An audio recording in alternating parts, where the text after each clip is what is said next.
அன்பானவர்களே, இந்த பெருநாளை பொறுத்த வரைக்கும் அல்லாஹு ஜல்ல ஷானுஹு தஆலா இதனுடைய காரண காரியங்களை சிந்திப்பதற்கு நமக்கு ஒரு நல்வாய்ப்பை இறைவன் நல்கியிருக்கிறான். பெருநாள் அல்லாஹுவால் ஹிஜ்ரி 2வது ஆண்டு மதீனாவிற்கு பெருமானார் ஸல்லல்லாஹு அலைஹி வஸல்லம் போனதற்கு பிறகு நபி ஸல்லல்லாஹு அலைஹி வஸல்லம் அவர்களுக்கு ஹிஜ்ரி 2வது ஆண்டில் அல்லாஹ் இந்த பெருநாளை ஷரீஅத்தினுடைய அம்சங்களில் ஒன்றாய் ஆக்கி தந்தான். மதீனாவிலே நுழைகிறார்கள் நாயகம் ஸல்லல்லாஹு அலைஹி வஸல்லம். அவர்களெல்லாம் ஒரு திருவிழா போல ஒரு நாளை கொண்டாடுகிறார்கள். யௌம புஆஸ் என்று அந்த நாளைக்கு பெயர். யௌம புஆஸ் என்பது அந்த நாளில் விளையாடுகிறார்கள், கொண்டாடுகிறார்கள், ஆடிப்பாடி மகிழ்கிறார்கள். அவர்களுக்கு ஒரு திருவிழா போல அது நடக்கிறது.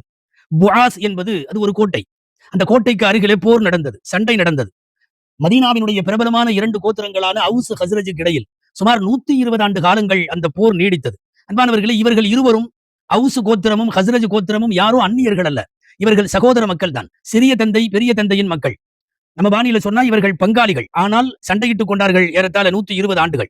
முதலில் ஆரம்பத்தில் புஆஸ் போரில் ஹஸ்ரஜுக்கு வெற்றி கிடைத்தது.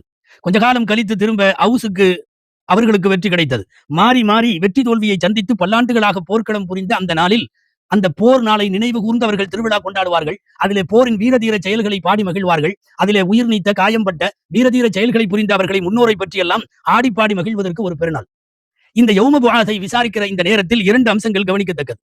போர் முடிவுக்கு வரணும், 120 நாள் ஆயிருச்சு அப்படின்னு எல்லாத்துக்குமே சிந்தனையில இருந்துச்சு. யாராவது ஒருவர் வந்து இந்த 2 தரப்பு மக்களையும் பேசி சமாதானப்படுத்தி சண்டையை முடிவுக்கு கொண்டு வருவதற்கு யாராவது வந்தால் பரவாயில்லையே என்று 2 தரப்பிலும் நிறைய பேர் யோசிக்க துவங்கிய நேரம் நபிகள் நாயகம் ஸல்லல்லாஹு அலைஹி வஸல்லம் வருகிறார்கள். இன்னொரு அம்சம், பெரும் பெரும் தலைகள் எல்லாம் இந்த புஆஸ் போரிலே சண்டையிலே கொல்லப்பட்டார்கள்.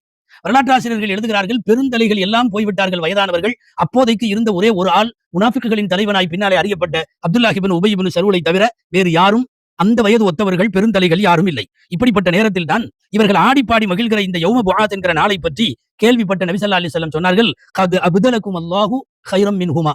அல்லாஹ் இந்த பெருநாளைக்கு பதிலாக நீங்கள் வருஷத்தில் 2 தடவை இந்த மாதிரி கொண்டாடுகிறீர்கள், இந்த 2 பெருநாளைக்கு பகரமாய் புதிதாய் 2 சிறந்த பெருநாட்களை அல்லாஹ் உங்களுக்கு தருவான் என்று சொன்னார்கள் ஸல்லல்லாஹு அலைஹி வஸல்லம். அதுதான் ஈதுல் ஃபித்ர் மற்றும் ஈதுல் அத்ஹா என்கிற 2 பெருநாட்கள் நமக்கு கிடைத்ததற்கான காரணங்களாய் நாம் பார்க்கிறோம்.